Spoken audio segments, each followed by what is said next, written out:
what it is or how the climate has changed, right? Because we're also going to be discussing local climate change today and what we may or may not have noticed in changes in DC related to climate or what we expect from the climate. So any thoughts? Anybody want to share anything about what they've noticed? Any climate change things or how the weather or climate has changed since they've lived in DC? Yeah, I Yeah. think last year was wintertime. It was a bit warm. I Okay. don't know. Yeah, I noticed that. So I don't really think we had a winter. Yeah. Yeah. This is very true. I think it was um, generally warmer than what we expect. Mm-hmm. I gotta say there weren't that many um, terrible days, and you know what we didn't have. I don't think we had any snow at all really last winter, but we definitely had a winter. I will contend, as someone who did not grow up with winter, we Mm-hmm. had a winter. Even if it was mild, there was a winter. I can definitely attest that there was a winter. Don't believe the hype that there was not a winter. I can tell you, it No, was no, cold. I know it was. I know it was No, winter, but I'm I'm just messing I'm with used you. to like earmuffs and like you gotta protect your Right. ears 'cause it's freezing, and Yeah. I didn't get Um, that at all. there was a day where there was a little bit of like snow. Yeah. It was a little bit of snow, though I am new here. But one thing I Mhm. noticed is that compared to the places I've stayed, because I lived in France and I've lived in some part of Europe, but compared to the places I've stayed, I noticed one thing is that even in the winter, there is a bit of sun, which places I've stayed had no sun during the Yeah. winter period. But I Mhm. noticed that there are certain periods you will see like sun, Okay. but I Yeah. don't really know the weather to compare because this is my first last year. I mean, I'm just a year Right. and few like a year and 2 months or one a month Yeah. old here, so I don't really know much about it. Okay. Good. I Good. can't Good. really That's tell you. that's still a good observation. You know, it's true. I do have to agree. We definitely have. I think we're pretty lucky in DC that we don't lose as much sun as other parts of the world or even other parts of this country in the winter. We do still get a lot of sun. You know, we have less days, you know, less time with the sun, as in the days are shorter. But yeah, we definitely have more sun in other places. We don't have as much cloudy days and as much rain sometimes, which is good. Yeah, that's very true. Yeah. I think it's very warm right now for October. Um, I was surprised at how warm it is. Like, I think we had an 80-degree day yesterday. I was like, wait, what's happening? What's going on? It is October, right? It is the end of October? Okay. So it's a little interesting. Yeah, so the weather, I think the climate in DC is one thing that I've noticed in the time that I've lived here is that you can't predict anything about the weather or the climate in DC. There are winters when it's very, very cold. There are winters when it's not very cold. There are times in October when it come to Halloween and you're just like, oh, it's freezing outside. And then there are other years where you're just like, oh, it's so warm. What's happening? Yeah, so there's nothing you can really predict about the weather here. But what we can definitely tell is that we do have more extreme weather. And I've definitely noticed it in some years living here that we will have winters that we get very, very cold, like so cold that we're not supposed to get to, right? Like we'll get to the negative degrees and we're just like, wait, what is happening? That's not supposed to happen here. And then we'll have Julys we have several days that are in the hundred, are over 100 degrees, right? Which is also not supposed to happen. So the weather is getting more extreme more regularly, but the weather in DC in general is not very predictable. It's just not a place where you can just be like, oh yeah, this is what the weather's going to be like. No, you just never know. You just never know what's going on. A couple years ago, my aunt and uncle, who are from the Caribbean, needed to come up here because my uncle had to be, he had to go to the George Washington Hospital to get a test done um, at the doctor's, and they don't have the specialists in the Caribbean where they're from. So he came up here. He was going to stay with us, and they were like, "Oh, what's the weather like right now?" It was April. Like, "Oh, what's the weather like?" I was like, oh, it's so nice. Like the weather is so good. It was so warm. It's like it's you know, it doesn't get warm this quickly. So in DC, but it's like it's in the 80s and it's like dipping down into the 60s a little bit at night, but it's pretty warm. You're not gonna need a big coat. It's fine. Like no whatever. Like and then 2 weeks later when they came, it was freezing cold. It was just so cold. And they're from the Caribbean and they were dying. And I was like, I'm so sorry. Like it was warm. I promise you, it was warm. Um, but they just like were huddled up in the house and they never went out because it was too cold for them during the day because it actually had dipped down to the 60s during the day. And that's just what I mean with the weather in DC. You just like never know what to expect, right? It's just Yeah. very unpredictable. I really hate cold weather. Oh my God. I can't Absolutely. stand cold. But one of the things with that climate, right? Even though climate change, we don't see it. We don't see big things. We do see those extreme patterns in DC, right? When it does get extreme, and we definitely do have those extreme situations. All right, let's get into it. We are going to go into Schoology. I'm going to open our week 6 folder. Like I said, today we're really going to be focusing on water and ice. And then we have a little section on local climate change. But in order for us to really talk about water, we have to talk about what we were doing last week with the water cycle. Or not last week, but last time we had class, right? So let me get out of here and pull that up. Who can tell me something about the water cycle? Anybody remember anything? No, nothing. Yeah. What should I say about? Because I think I know a few Whatever things comes to and your mind. What do you remember it's about? very interesting. Okay, about the water cycle as the cycle goes, like you know how the water gets evaporated and go and then uh, go to the atmosphere and then return as rain as the trees Mhm. taking and then taking and transfer. I think that's the word as they Transpiration, yeah. like yeah and then how some water goes into the ground and then into the river and how it gets freezing and then become melted and so on Yeah, totally. and Yeah. so So with the water cycle, we're talking about a natural cycle, right, that involves mm, precipitation and how our water moves throughout the world, right? And so one of the biggest things about the water cycle is that water is definitely not created, right? We mm, just have to um, live with what we have as far as water goes, okay? And um, it's just something that we need to make sure we keep in mind when we're thinking about the water cycle is that it is, we always have, whatever water we have, it's recycled in the world, right? All of our water is recycled. We have to get it from the precipitation into the groundwater, into the oceans. All of that is recycled.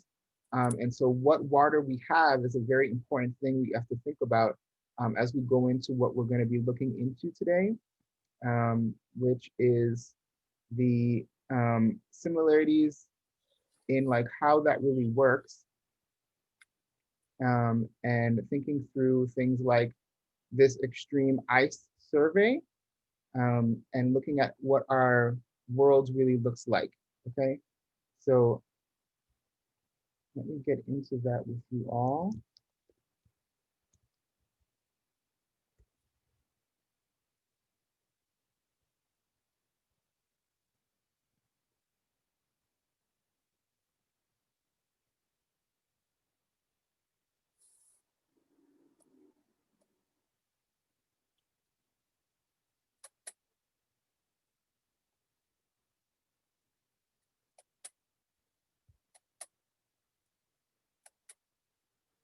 So we're gonna take a look at the ice that covers the earth, and we're gonna think about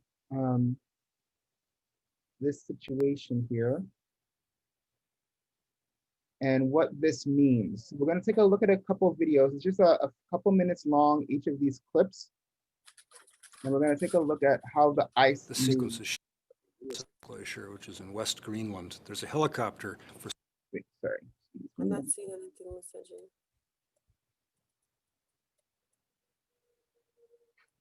Why isn't the page looking like this?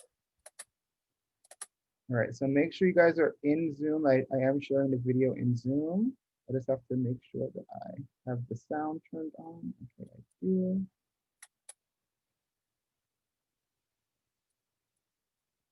All right, let's try it now. the sequence is shot at the Ilulissat Glacier, which is in West Greenland. There's a helicopter for scale to give you an idea of how big this place is. This is about 3 times larger than the Columbia Glacier in Alaska. The Ilulissat Glacier just almost gallops along. It goes 125 feet a day. And this ice fjord puts more ice into the global ocean, apparently, than all the other glaciers in the northern hemisphere put together. It's an enormous, enormous conveyor belt for ice coming out of the interior of Greenland and going out to sea. And the local folklore, in fact, is that the iceberg that sank the Titanic came from this fjord.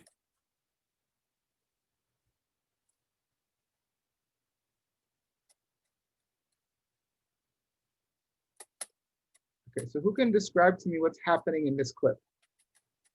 What are we seeing?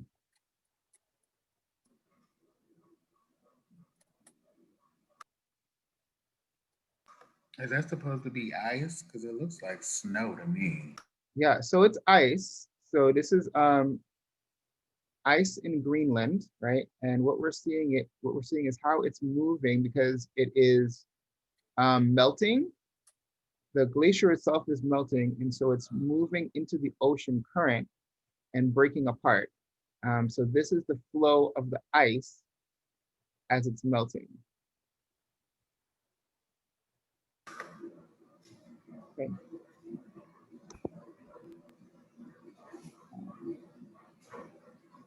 Go back. Another We're view. at Storm Glacier in Greenland. And I had learned from being with Tad in Alaska at Columbia that when you see a calving face that So what we have here, what it's showing us here with the US Capitol building. So this is the size of the US Capitol building, just to give you a scale idea of how large this sheet of ice is, right? So that's the entire Capitol building. The entire Capitol building only fits in this one little piece of the ice. So this is a large face of ice. calving face that has a big promontory sticking off it. That promontory is not long for this world. We came here to install a time-lapse camera, landed, saw this huge peninsula sticking off, and I just said to Jeff Orlowski, who had the video camera, set the video camera up. And 10 minutes after he turned the camera on, it started to collapse. And this is a live video, sped up, of what we actually saw in the course of that promontory breaking up. What we can see here is a single iceberg rotating as it breaks free from the terminus. And this gives you a sense of how much ice there is under the waterline. Very often what happens on these big calving glaciers is that an iceberg breaks off in the top part of the glacier, and then a few minutes later, a piece that was left over way down deep breaks off behind it. Here's the glacier all together, and the very first thing you see is a little avalanche of debris back on the left-hand side of this berg. That seems to disconnect the entire berg. It breaks off, the bottom swings out, pops out. Now watch behind it and you'll see another part break off, and then we're going to see a part pop up from underneath right there. All right, so in this video, it's a little bit clearer what's happening, right? As this ice is melting, you see that the ice melts. It's very large pieces of ice, right? Huge building-sized pieces of ice that are breaking apart and melting into the ocean. What do we notice about the water level? Is the water level rising, or is it staying the same as the ice is melting? It's rising. Is it rising? Let's take a look. Let's look really closely at this water. It's staying the same. Yeah, it's staying the same. And the reason Breaks off it's staying the behind same is that's how Here's ice the glacier water all together. works, right? When you And have ice the in a very glass, first thing you see is a little avalanche of debris back on the left-hand side of this berg. That seems to disconnect the entire berg. It breaks off, the bottom swings out, water level is actually not pops out. increasing Now at watch all. behind. And the reason it's not increasing is because it's the same thing when you have ice in a glass of water, right? And you let that glass of ice water sit, and that ice starts to melt. Does the water come out of the cup? No, it doesn't come out of the No. cup, because that's how ice and water are related. Its density is not going to change as it melts, right? So it's not going to, the volume, sorry, is not going to change as it melts. It's going to keep the same volume because it's already added itself to the water. It's already become part of the water. So it's not going to be like, oh, now that I'm no longer ice, but just water, I'm now not going to overflow that capacity. So when we talk about ice melting, right, and we're talking about icebergs melting, this is not what causes sea level rise, right? It's not the ice that's already part of the ocean. When that melts, that causes rise. It's when the ice from other parts of the world, like when it's interior ice on the land, that melts, and then that becomes part of the water because it was never part of the water before. It was on land. That's when we have sea level rise, right? So that's the difference here. So when the ice is already in the water and it melts because the water is becoming warmer, that's not going to cause the oceans to rise. It's when ice that is on the land becomes like, it melts, becomes a river, and that river flows into the ocean. That's what overtakes the level of water in the ocean. All right. So I just wanted to make that clear because people will hear these things like, oh, the ice is melting and causing the level of the ocean to rise, right? The ice that's already in the ocean, already part or adjacent to the ocean, as that melts, it does not cause the water to rise, right? We have to talk about land ice melting, like high on mountains that are inside the land. And when that comes off, that is actually what causes the water to rise, okay? So that's the difference here. Okay. I'm gonna demonstrate something else.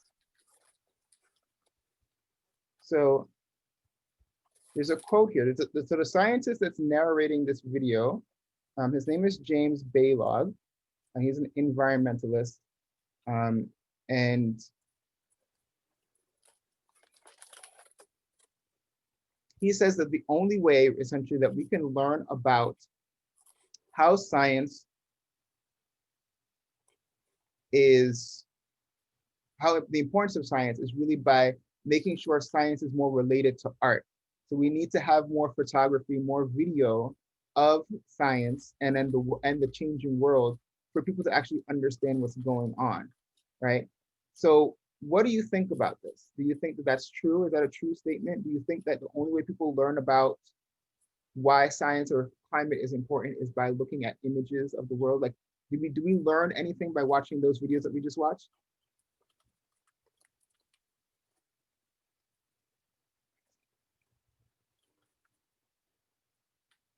Nothing? We didn't learn anything? Yes. Yeah, we just yeah. learned. I'm we just trying learned to that. I'm trying to unmute myself. It's so difficult. Okay. Yeah. I mean, pictures really give I mean, idea of it's Yeah. like a seeing is believing a thing. Okay. Seeing is believing. Okay, great. Yeah, and Jeffrey, what you were saying? What I just learned was that the ice does not cause the sea level to rise. Yeah. It doesn't change its density as it melts, and the land ice melting causes the water to rise. Right. Yeah. What do you think is different about seeing an image like that or seeing a video like that versus reading about it? What's the difference? It's less boring. Right. Okay. That's true. Absolutely. Yeah. Anything else? Yeah, like it tells a lot, you know. Yeah.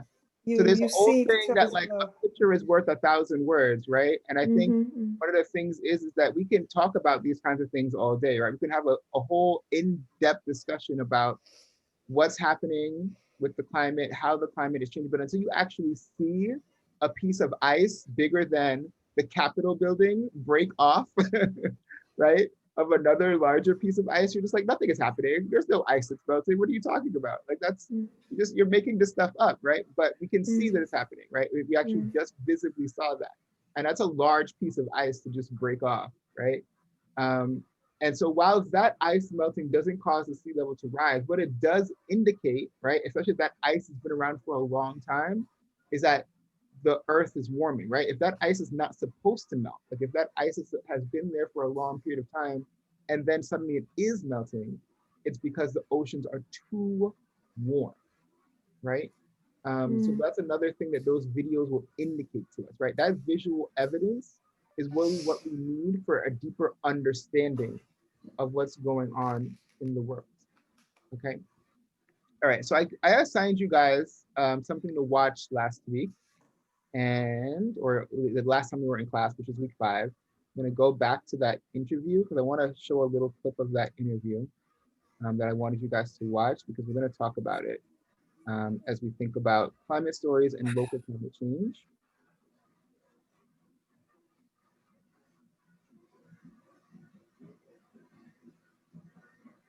So I asked you guys to watch this video here.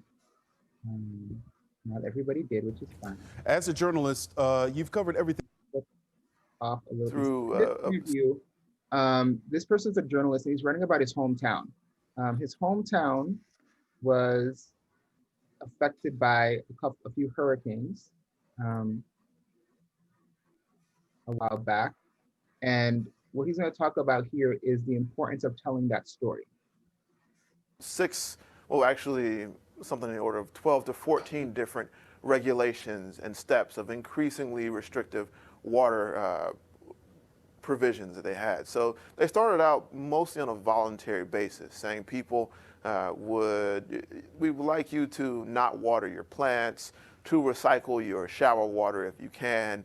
They began to make public bathrooms, saying on one another if they use too much water. And people, there weren't a whole lot of fines or in the center of the city, in businesses and agriculture, to all begin to ratchet down their water usage.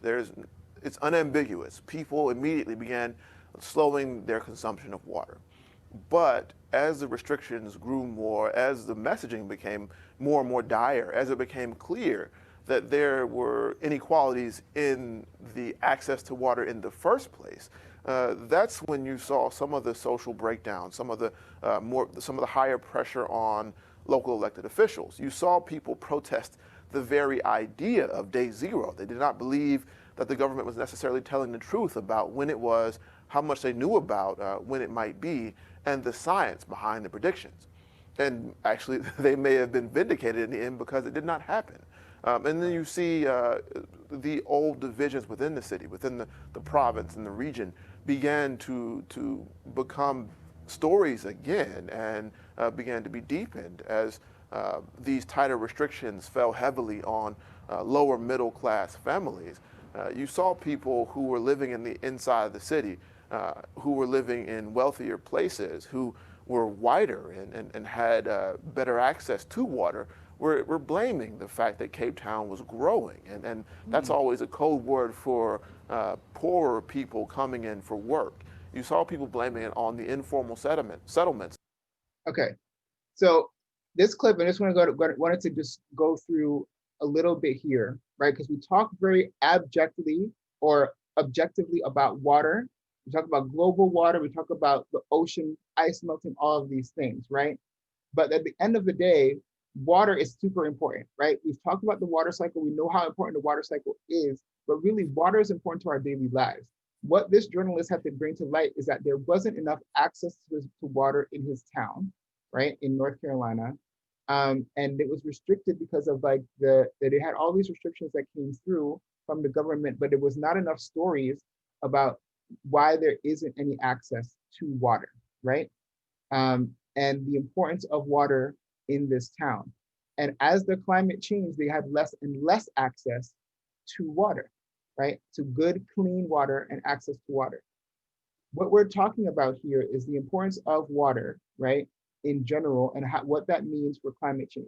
What happens in a city, in a town, in a neighborhood when they don't have access to clean water? What happens? You can talk about your own experience, you can talk about in general, but what would happen to a community without access to water? That is crazy. It's unbearable. Because I've been in like in Nigeria, we don't have water. Yeah. Some places don't have water, so you have to take your buckets, go get water, sometimes buy water.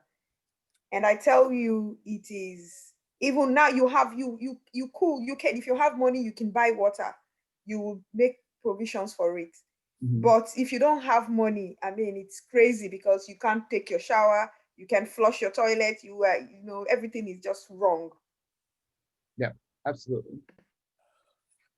My back home in Jamaica where I live, my son depends on the rain. Yeah. For water. Absolutely. Yes. A lot of people in most in most places outside of, I won't even say this country, but outside of major cities, right? There are places that rely heavily on rain because of the cistern system, right? If you're not familiar with what a cistern is, but a cistern is essentially just like the way that your house gets water in any place that's not a metropolitan city, right? So you have to have your own personal cistern or a cistern that you share with like a close neighbor, maybe. That's possible. That's also possible, right? But the cistern is a system that collects water, rainwater, and allows that rainwater to function all the plumbing in your house. So if it doesn't rain, or if your cistern can't be filled because maybe it was actually being filled by a lake system or something like that, then that means you don't have access to any plumbing in your home, right? So I definitely grew up in a situation where that was how we lived, right? If the cistern wasn't filled or didn't have access to clean water, our plumbing was not clean, right? So that means we probably couldn't drink the water from the faucet, or we had to boil the water from the faucet, or if we were going to take a shower and it needed to be boiled beforehand, all those kinds of things, right? If that cistern system broke down. So access to water, right? And water is super important and it really drives our lives. So why is that important in our discussion for today?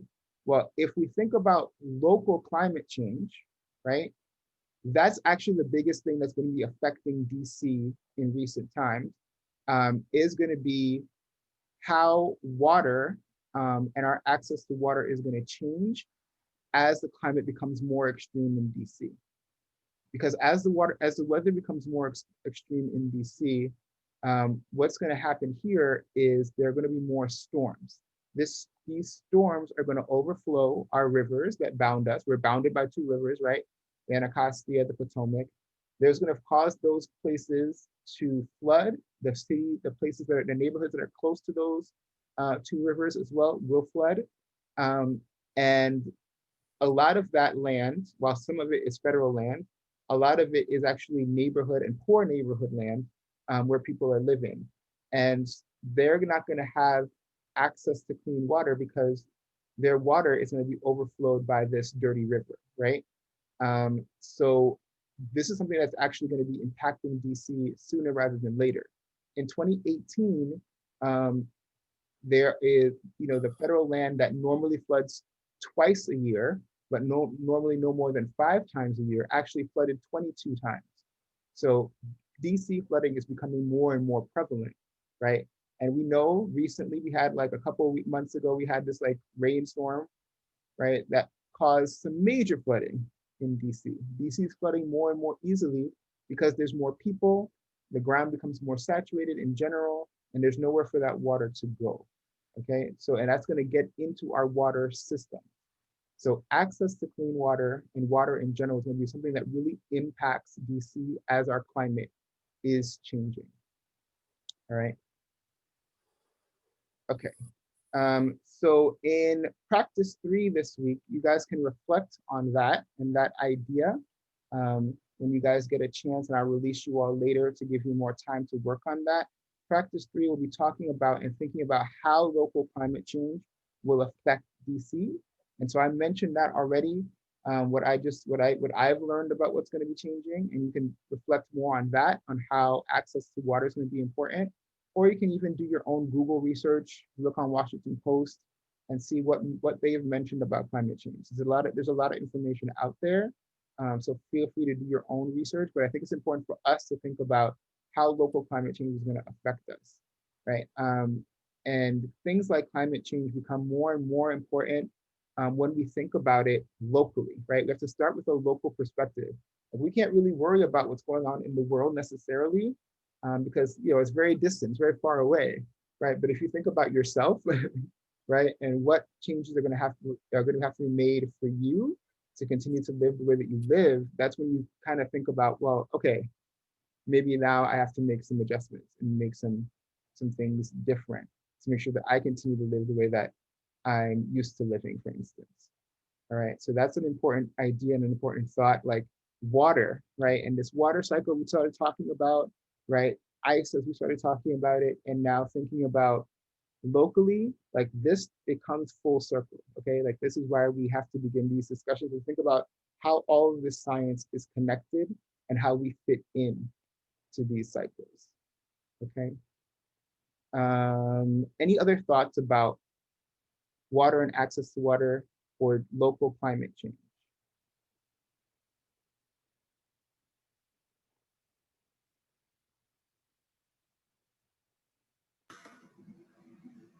No, I don't have any. No? Okay. I'm giving you all enough time to unmute yourselves this time. Mr. Garcia, what did you mean by if we have any local thoughts of, any thoughts of any If you have any more thoughts, any more ideas you guys wanted to share, any questions, that's thoughts. That's what I said. I meant like thoughts, like ideas. Okay. What you wanted to say. No, it's not the way you have been affected. I don't know. No. Okay.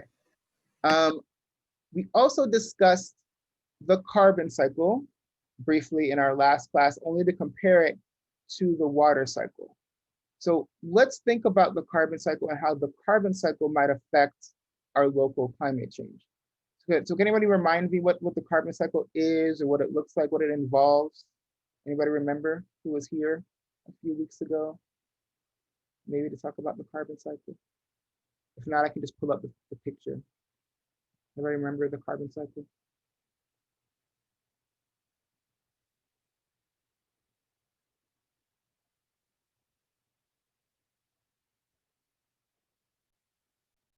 So this is the carbon cycle.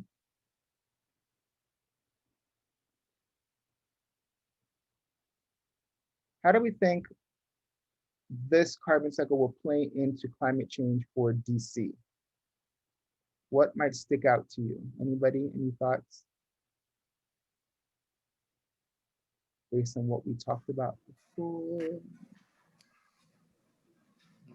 I think it's mainly, the carbon cycle is mainly on pollution, on carbon. Everything works from the sun. Yeah, so it's mainly on pollution. It depends on how much And it carbon goes we put back in up the in air. the air. Yes. All right. So what do you mean? So- What do you mean by that, David? When everything depends on the And sun. I'm looking at the arrow. See the arrow start from the sun. It's send the polythecium down in the tree. Okay. The trees get the decayed organisms, and then it's in the organic down in the dead organism and the waste product, Okay. and the fossils and the fossil fuels. Then it come up to the root respiration. And then it's a cycle. Yeah, it's absolutely. Yeah, Everything working from the sun. Without the sun, we wouldn't be no good. Okay, great. Yes, absolutely. So we're definitely dependent on the sun. And Jennifer mentioned that pollution is going to be one of the biggest things that drives climate change in DC. In any major city, pollution is what's going to drive climate change, right?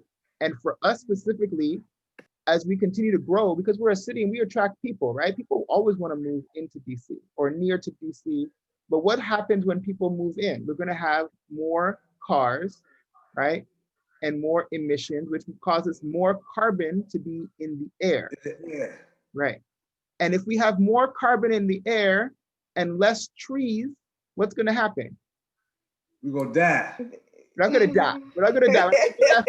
It will be warmer. Yeah, that's the extreme part, right? David's probably right. Yes, we're going to die. You need the trees for oxygen. Absolutely. Yeah. Absolutely. We need trees for oxygen. We also need the trees to take the carbon out of the air, right? Mm-hmm. Without the trees to take the carbon out of the air, we have more carbon, which causes it to get warmer, right? Warmer, As it gets warmer, we get more and more intense storms, right? And we get more pollution that's not good for our lungs and all of those things, right?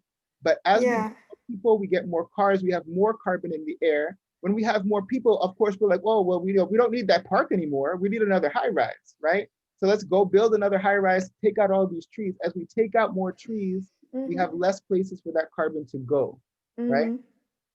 Okay, so we have to think about carbon filling our city the way that we fill like a sink, right? If you're filling up your kitchen sink and you turn that faucet on, right? There's only so long you can leave that faucet on before your sink fills up, right? So you have to have somewhere to put all of that extra water. You can start dipping it out with a bowl or whatever the situation is to try to get the water out. The trees are our bowls, right? When we're talking about getting the carbon out of the air, the trees allow that carbon to go somewhere else. So it's not just sitting there in the sink, right? But without the trees, without somewhere for that carbon to go, it's just gonna sit there.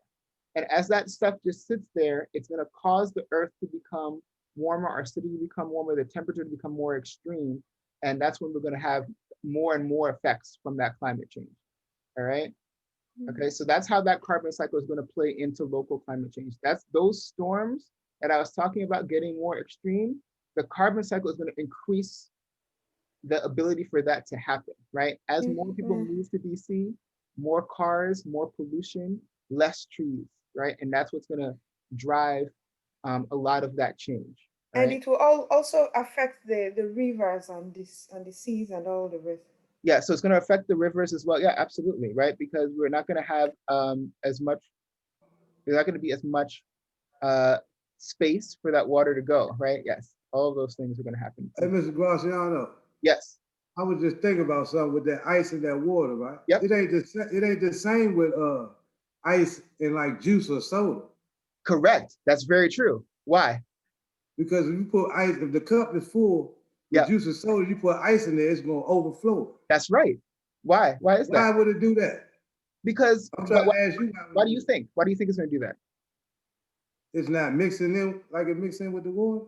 Correct. Exactly. Right. It's the soda is not water, right? It's mixed with a whole bunch of different things. It's not just water, right? When water is in a different state, I mean, ice and water are the same thing, right? They're just a different state, right?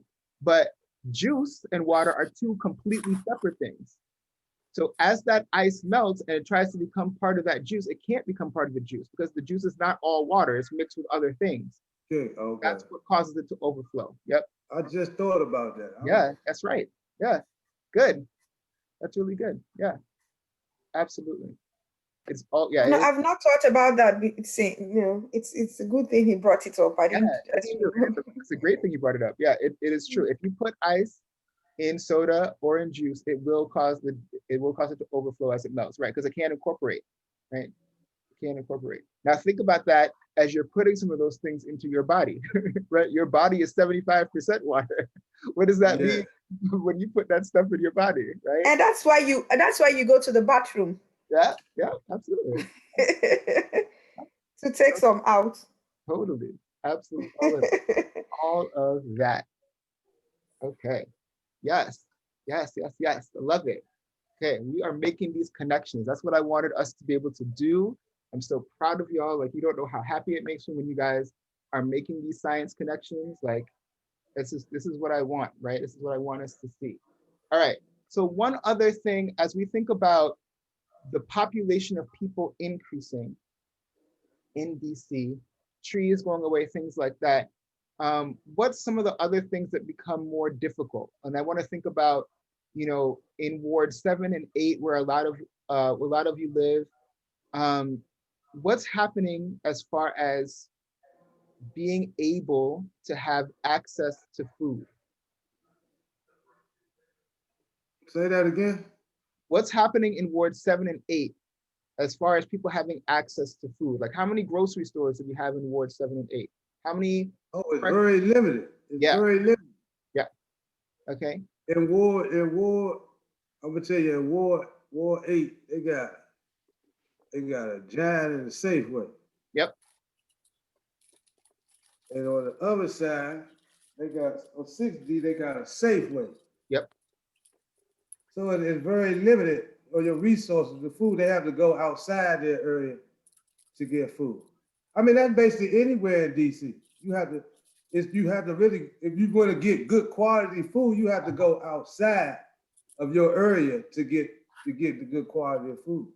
What's going to happen when we get more and more people? Is the food is going to be a shortage on food. Yeah, right. So we already have an access problem in Ward 7 and 8, especially, right? And I think that it extends to other parts of the city as well, but it's very visible in Ward 7 and 8, right? There's not a lot of access to food. So when we have more people, we have less trees, less parks, less green space, right? We also have less places for people to actually plant food and grow their own food as well, right? So we're losing a lot of things when we think about climate change. We're also going to be losing our access to food, and that's one of the things that people don't notice as an effect of climate change is food access. But as more people congregate together because they're losing land, right? Like, if they used to live in the Chesapeake Bay, but the bay is overflowing, they're going to move more inland. They're going to move to cities, right? We're also going to be more dense and have less access to food. The fact that there's only truly, because that Safeway that David mentioned is actually like on the border between 7 and 8. There's really only truly properly in Ward 8 one grocery store. That Giant is the only one that's actually in Ward 8. And that's crazy for an entire ward to only have one true grocery store, right?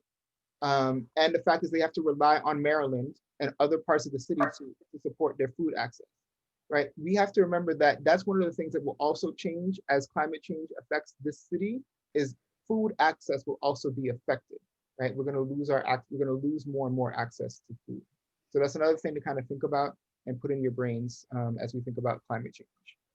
Mr. Garsanio, is Anacostia Ward 8 or 7? It's Ward 7.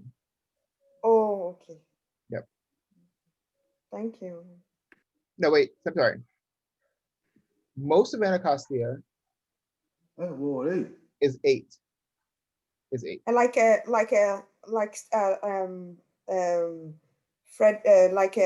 W Street is in Ward 8, right? Correct. Yeah. Okay. Thank you. Yep, no problem. Okay. Last thing, we're actually going to wrap up so early today. So let me ask you a question. What's going to happen if that whole glacier melt?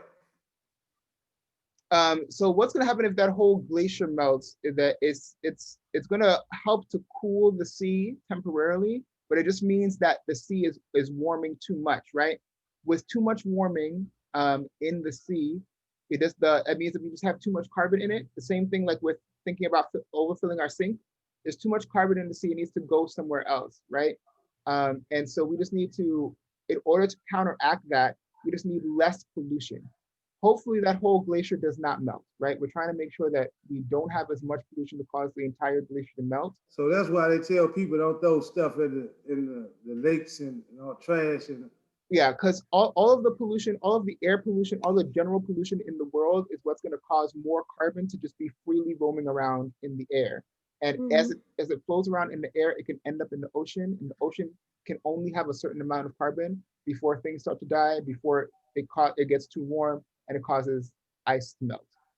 Yeah, and they said there is this leaves in the rivers, and they help stabilize the carbon and so. And if the pollutions are, if we have factories or some kind of places channel to the river, all those things those places that brings carbon will get into the river and it will kill all those things that has been in the river to help absorb the carbon.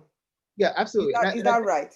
Yeah, and I definitely want to also mention or just remind you all that, because we know all of this, we have this information. Now is the time to just make, changes, not you all necessarily, but encourage our government officials to make more changes to support that idea, right? It's not like it's going to happen tomorrow that all of that ice is going to melt, but it might happen soon if we don't start making these changes, right? So it's just about getting government to recognize and make sure regulations are happening so that we move those factories, as Jennifer is mentioning, away from oceans, away from rivers, so that they don't have direct access, right? And also to make sure that we are looking into less harmful fuels, right? Making sure we do more solar, right? Like David already mentioned it earlier, right? Like we depend on the sun. The sun is important. Use the sun, right? Because we need the sun. Why not use the sun? Do more solar energy, right? Do more things that are more natural, so that we're harming the earth less and having less carbon in the air, right? But that requires a lot more investment in people, a lot more investment in that technology, and that's the mind shift that has to happen. You have to put the money up front in order to make those changes, right? So that's what we need the money for, things like that. Yeah, that is what I was like discussing, that since there is sun around here, more sun here, it's better. The solar system will be better here, you know. It's Yeah, easy to have solar system it's very in true. DC. Year round, exactly, year round, right? Yeah. Yeah, that is what I was discussing, you know, if that's a change that we can be able to do, and it will even help us pay less. You know, the installation is expensive, but after that, Yeah. you don't, it's all practically free, you know, if it works well. It's exactly, it'll pay for itself, right? It'll, Mm. in the savings that you get, eventually it'll pay for itself. But yeah, it is something that we should think about investing more. And there is, like, in some neighborhoods, because the mayor was really good about starting this program a couple years ago, I think 3 years ago, she started the DC solar or free solar program, where in some neighborhoods, if you own your home, you're able to get solar installed for free. So there was a program that she started, and I think that's a great thing, right? Yeah, because we can definitely benefit from the sun all year long in DC. Oh, that is nice. Oh, okay. Okay, so the last thing I want you guys to do, so like I said, you guys are gonna get out of here pretty early. In your week 6 folder, there's a video that I want you guys to watch, and I don't want to watch it with you because it's like 30 minutes, and I don't want us sitting in front of the computer together, like pretending to watch a video. Like, that's not gonna work. So it's about how important water is to our society and our system, and how it's affecting climate change. So if you click on practice 2, there's going to be a link here for the video, but you have to put this password in. Okay, it's capital T, capital H, capital E, lowercase edu, and then just share your thoughts about that video for me, and that's what you guys need to do for today. Okay, and it'll just help us prepare for a further discussion next week. We're going to talk not only about what we learned in this video, we're also going to discuss how we can use data to make changes, and how people use data to manipulate us sometimes, right? To tell us a different story that's not true. They will hide part of the data. And we'll talk about how we read data and that information better, so we can become better informed people, right? So I think that's what our discussion next week is going to be around. Are there any questions?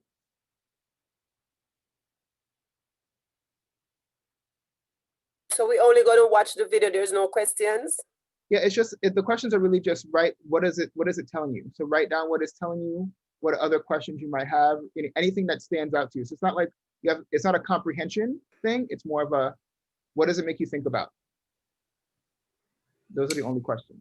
But we don't need to submit, we just need to write it down, and we'll discuss it next week. Yeah, correct. No, there's no time that you need to respond by. You can post it right in practice 2. If you have those questions you want to post, you post in practice 2. There's nothing that you all need to submit. Anybody that's attended gets credit today. Yeah. There's nothing that you need to submit today. That's a good question though. Yeah. Okay, okay. It's things we need to submit, but we don't need to submit it today. Correct. Yeah, there are things you quote unquote need to submit because they're coming up as practices, but nothing that you need to submit by today. Please take your time to watch that video, but I want you to watch the video. I want you to learn something, right? So please go ahead and watch that video, learn a little bit, and just write down any thoughts or ideas that come to your mind. And that video, I watched it already. Oh, good. I'm sorry, what was the question, Miriam? No, I'm saying that video, I'm taking a picture of this. Oh, yeah. Yeah, you click right here to get to the video, and then this is the password. Mine, my password is already stored, so I just clicked and it went straight. Oh, that's great. I didn't need to type in anymore. Okay, great, great, great. All right, is everybody good? Fantastic. All right, well, thank you guys for a wonderful class today. It was really great getting. Mr. J, one question. Yep. Not about the school. I'm asking you a question about email. Okay. All right, so the rest of you all, we are good to go. So I will see you all next week.